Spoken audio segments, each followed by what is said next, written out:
পুরোদমে পাক ভারত যুদ্ধ চলছে, আর এই মুহূর্তে আমাদের হাতে এসে পৌঁছেছে যুদ্ধের সব থেকে তাজা কিছু আপডেট সংবাদ। প্রথমেই জানাবো, যুদ্ধ অবস্থার মধ্যে পাকিস্তানের পক্ষে বার্তা দিলেন এরদোয়ান। পেহেলগামে হামলার প্রতিশোধ হিসেবে ভারতের বিমান হামলাকে কেন্দ্র করে দুই দেশের মধ্যে যুদ্ধ পরিস্থিতি তৈরি হয়েছে। এরই মাঝে এবার পাকিস্তানের পক্ষ নিয়ে ভারতকে বার্তা দিলেন তুরস্কের প্রেসিডেন্ট রিসেপ তাইপ এরদোয়ান। এরপর জানাবো, হামলার শঙ্কায় ভারতের রাজধানীতে উচ্চ সতর্কতা জারি। পেহেলগামে হামলা জেরে ভারত পাকিস্তানের উত্তেজনা ক্রমশই সরাসরি যুদ্ধের দিকে মোড় নিচ্ছে। গত মধ্যরাতে পাকিস্তানের বিভিন্ন এলাকায় হামলার পর এই যুদ্ধ পরিস্থিতি আরও ব্যাপক হারে বেড়েছে, জন্য দিল্লিতে উচ্চ সতর্কতা জারি করা হয়েছে।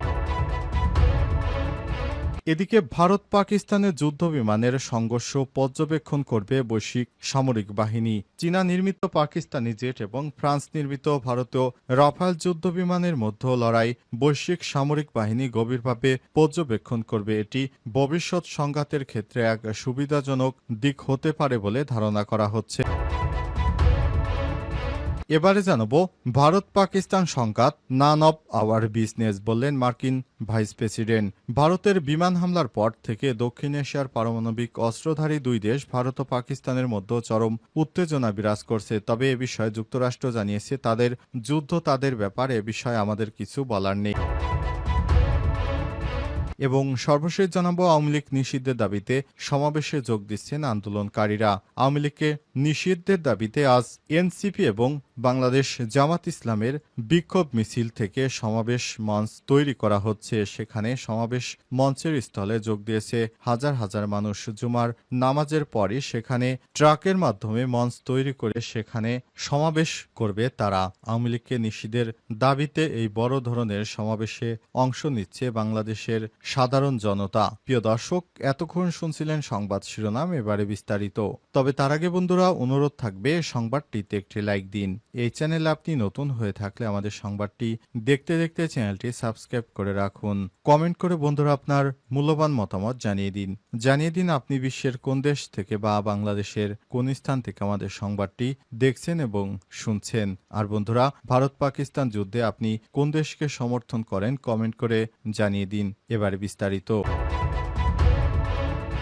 হামলার শঙ্কায় ভারতের রাজধানীতে উচ্চ সতর্কতা জারি। পেহেলগামে হামলার জেরে ভারত পাকিস্তান উত্তেজনা ক্রমশই সরাসরি যুদ্ধের দিকে মোড় নিচ্ছে। গত মঙ্গলবার 6 মে মধ্যরাতে পাকিস্তানে ভারতের ক্ষেপণাস্ত্র হামলার পর দুই পক্ষের মধ্যে পাল্টাপাল্টি হামলা চলছে। একে অপরের দিকে ড্রোন এবং গুলি ছুড়ছে ভারত পাকিস্তান। এমন পরিস্থিতিতে বড় ধরনের হামলার শঙ্কায় সীমান্ত এলাকায় সতর্কতা জারির পর রাজধানী নয়াদিল্লিতে উচ্চ সতর্কতা জারি করেছে ভারত। জানা গেছে, ভারতের হিমাচল, পাঞ্জাব, জম্মু ও কাশ্মীর, লাদাখ, গুজরাট, রাজস্থানে 24টি বিমানবন্দর বেসামরিক চলাচলের জন্য বন্ধ করে দেওয়া হয়েছে। পাশাপাশি দেশের সকল বিমান সংস্থা বিমানবন্দরকে নিরাপত্তায় চলাচলের জন্য জোরদার নির্দেশনা দেওয়া হয়েছে। ভারতীয় সংবাদ মাধ্যম এনডিটিভির খবরে বলা হয়েছে, দুই পক্ষের ক্রমশ এই উত্তেজনা বৃদ্ধির মধ্যে ভারতের দিল্লিতে উচ্চ সতর্কতা জারির পাশাপাশি বাড়ানো হয়েছে নিরাপত্তা।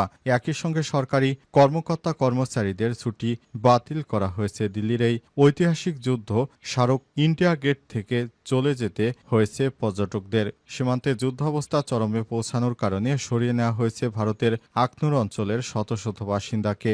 আন্তর্জাতিক গণমাধ্যমের খবরে বলা হয়েছে, স্থানীয় সময় বৃহস্পতিবার রাতে জম্মু কাশ্মীর সীমান্তে ড্রোন হামলা চালিয়ে পাকিস্তান, যার মধ্যে ছিল জম্মুর সটওয়ারি বিমান ঘাঁটিও। পাকিস্তানের নিক্ষেপ করা অন্তত 8টি ক্ষেপণাস্ত্র প্রতিহতের দাবি করেছে ভারতের প্রতিরক্ষা বাহিনী। ভারত পাকিস্তানের যুদ্ধ বিমানের সংঘর্ষ পর্যবেক্ষণ করবে বৈশ্বিক সামরিক বাহিনী। চীন নির্মিত পাকিস্তানি জেট এবং ফ্রান্স নির্মিত ভারতীয় রাফাল যুদ্ধ বিমানের মধ্যে লড়াই বৈশ্বিক সামরিক বাহিনী গভীরভাবে পর্যবেক্ষণ করবে। এটি ভবিষ্যৎ সংঘাতের ক্ষেত্রে এক সুবিধাজনক দিক হতে পারে বলে ধারণা করা হচ্ছে। চীনা নির্মিত একটি পাকিস্তানি যুদ্ধ বিমান কমপক্ষে 2টি ভারতীয় সামরিক বিমান ভূপাতিত করেছে বলে রয়টার্সকে জানিয়েছে দুই মার্কিন কর্মকর্তা। এটি বেইজিং এর বেইজিংয়ের উন্নত যুদ্ধবিমানের জন্য একটি সম্ভাব্য বড় মাইলফলক। বিমান সংঘাতটি সামরিক বাহিনীর জন্য সক্রিয় যুদ্ধে পাইলট যুদ্ধবিমান এবং আকাশ থেকে আকাশে নিক্ষেপযোগ্য ক্ষেপণাস্ত্রের কর্মক্ষমতা অধ্যয়ন করা এবং তা ব্যবহার করবে তাদের যুদ্ধ অবস্থার মধ্যে পাকিস্তানের পক্ষে যে বার্তা দিলেন এরদোয়ান। পেহেলগামে হামলার প্রতিশোধ হিসেবে ভারতে বিমান হামলাকে কেন্দ্র করে যুদ্ধ পরিস্থিতি বিরাজ করছে পাকিস্তান ও ভারতের মধ্যে। ওই বিমান হামলায় পাকিস্তানের অন্তত ৩১ জন নিহত, ৫০ জন আহত হয়েছে। এমন পরিস্থিতিতে মুখ খুলেছেন তুরস্কের প্রেসিডেন্ট রিসেপ তাইপ এরদোয়ান। আর সামাজিক যোগাযোগ মাধ্যম টুইটারে দেয়া পোস্টে ভারত ও পাকিস্তানের মধ্যে ক্রমবর্ধমান উত্তেজনা নিয়ে উদ্বেগ প্রকাশ করেছেন তিনি বলেন, আমরা উদ্বিগ্ন যে পাকিস্তান ও ভারতের মধ্যে উত্তেজনা প্রকাশ্যে সংঘাতে পরিণত হতে পারে। পাকিস্তানের প্রতি তার সমর্থন প্রকাশ করে তুর্কি প্রেসিডেন্ট বলেন, আমি আমাদের প্রাণ হারানো ভাইদের জন্য আল্লাহর রহমত প্রার্থনা করছি এবং আমি পাকিস্তানের ভ্রাতৃপ্রতিম জনগণ এবং সরকারের প্রতি আমার সমবেদনা জানাচ্ছি। তুর্কি নেতা আরও উল্লেখ করে বলেছেন, পরিস্থিতি নিয়ে আলোচনা করার জন্য তিনি বৃহস্পতিবার পাকিস্তানের প্রধানমন্ত্রী শাহবাজ শরীফের সঙ্গে ফোনে কথা বলেছেন। তিনি ভারতের অধিকৃত জম্মু কাশ্মীরে IIOJ-কে সাম্প্রতিক সন্ত্রাসী হামলার একটি স্বাধীন আন্তর্জাতিক তদন্তের জন্য ইসলামাবাদের প্রস্তাবের প্রশংসা করেছেন। পাশাপাশি এটিকে একটি মূল্যবান পদক্ষেপ হিসেবে বর্ণনা করেছেন। তিনি আরও বলেছেন, যেখান থেকে আর ফিরে আসার সম্ভাবনা নেই, পরিস্থিতি এমন এক পর্যায়ে পৌঁছানোর আগে উত্তেজনা কমাতে এবং সংলাপের পথ খোলার জন্য তুরস্ক যথাসাধ্য চেষ্টা করছে। ভারত পাকিস্তানের মধ্যে ড্রোন হামলা এবং পাল্টাপাল্টি গুলি বিনিময়ের মধ্যে এরদোয়ানের এই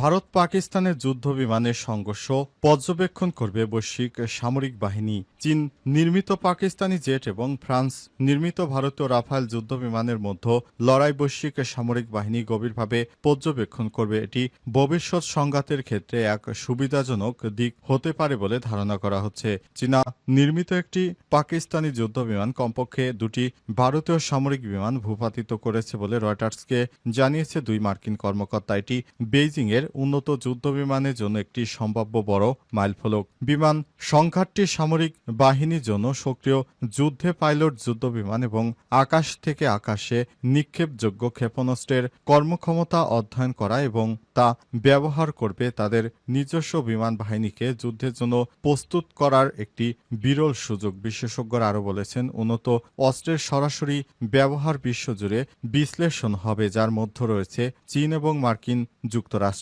উভয় দেশই তাইওয়ানের উপর বৃহত্তম ইন্দো প্রশান্ত মহাসাগরীয় অঞ্চলে সম্ভাব্য সংঘাতের জন্য প্রস্তুতি নিচ্ছে। নাম না প্রকাশ করা সত্ত্বে একটি মার্কিন কর্মকর্তা রয়টার্সকে বলেছেন, পাকিস্তান ভারতীয় যুদ্ধবিমানের বিরুদ্ধে আকাশ থেকে আকাশে ক্ষেপণাস্ত্র নিক্ষেপ করার জন্য চীনা নির্মিত জে-10 বিমান ব্যবহার করেছে বলে আমরা আত্মবিশ্বাসী। ইউরোপ গ্রুপ MBD এর উৎপাদিত রাডার নির্দেশিত আকাশ থেকে আকাশে নিক্ষেপণযোগ্য ক্ষেপণাস্ত্র মেটিওর বিরুদ্ধে চীনের PL-15 এয়ার টু এয়ার ক্ষেপণাস্ত্রের কার্যকারিতার উপর সামাজিক যোগাযোগ মাধ্যমে একাধিক পোস্ট করা হয়েছে। তবে অস্ত্রগুলো ব্যবহার করা হয়েছে কিনা তা এখনও কোনো আনুষ্ঠানিক নিশ্চিতকরণ পাওয়া যায়নি। আওয়ামী লীগ নিষিদ্ধের দাবিতে সমাবেশে যোগ দিচ্ছেন আন্দোলনকারীরা। আওয়ামী লীগ নিষিদ্ধের দাবিতে আজ শুক্রবার জুমার নামাজের পর বড় জমায়েতের ডাক দিয়েছে জাতীয় নাগরিক পার্টি। দুপুর 12টার পর যমুনার সামনে থেকে এসে আন্দোলনকারীরা মঞ্চের সামনে অবস্থান নিতে শুরু করে। বড় জমায়েতের লক্ষ্যে সমাবেশের জন্য ট্রাক নিয়ে মঞ্চ তৈরি করা হয়েছে। প্রধান উপদেষ্টার বাসভবন যমুনার পূর্ব পাশে ফোয়ারার সামনে তৈরি করা মঞ্চের আশপাশে অবস্থান নিয়েছেন তারা। এদিকে হোটেল ইন্টারকন্টিনেন্টালের রাস্তার দিক থেকে কাকরাইল মসজিদের দিকে রাস্তায় পুলিশ ব্যারিকেড বসে যান চলাচল বন্ধ করে রেখেছে। আওয়ামী লীগ নিষিদ্ধের দাবি জানিয়ে গতকাল রাত থেকে অন্তর্বর্তীকালীন সরকারের প্রধান উপদেষ্টার বাসভবন যমুনার সামনে জড়ো হতে থাকে সাধারণ মানুষ। তাদের একটাই কথা যে আওয়ামী লীগকে নিষিদ্ধ করতে হবে। আওয়ামী লীগকে নিষিদ্ধ না করা পর্যন্ত তাদের এই আন্দোলন থামবে না। যতক্ষণ পর্যন্ত আওয়ামী লীগ বাংলাদেশ থেকে ব্যান করা হবে না, ততক্ষণ পর্যন্ত জুলাই আন্দোলনে যারা অংশগ্রহণ করেছে তারা দেশে এবং মাঠের থেকে উঠবে না। তারা সরাসরি এই ধরনের সতর্কতামূলক বক্তব্য দিচ্ছে সরকারকে যে অন্তর্বর্তীকালীন সরকার দীর্ঘ এতদিন ধরে ক্ষমতায় থাকার পরও এখনো আওয়ামী লীগকে নিষিদ্ধ করা হয়নি। এটি অত্যন্ত দুর্ভাগ্যজনক। আওয়ামী লীগকে নিষিদ্ধের জন্য সরাসরি অন্তর্বর্তীকালীন সরকারকে দায়ী করেছে তারা জানিয়েছে আওয়ামী লীগকে নিষিদ্ধ করার জন্য অন্তর্বর্তীকালীন সরকার যে গড়িমসি করছে এটি কোনোভাবেই গ্রহণযোগ্য না। আমাদের একটাই দাবি, সেটি হচ্ছে আওয়ামী লীগকে ব্যান করতে হবে। আওয়ামী লীগকে ব্যান না করা পর্যন্ত আমরা ঘরে ফিরব না। তাই জুম্মার নামাজের পর সেখানে বড় ধরনের সমাবেশের প্রস্তুতি নিচ্ছে শিক্ষার্থীরা এবং সঙ্গে রয়েছে বাংলাদেশ জামাত ইসলামের নেতাকর্মীরা। তারা গত রাত থেকেই আওয়ামী লীগ নিষিদ্ধের দাবিতে ব্যাপক সমাবেশের প্রস্তুতি নিয়ে তারা মাঠে নামে।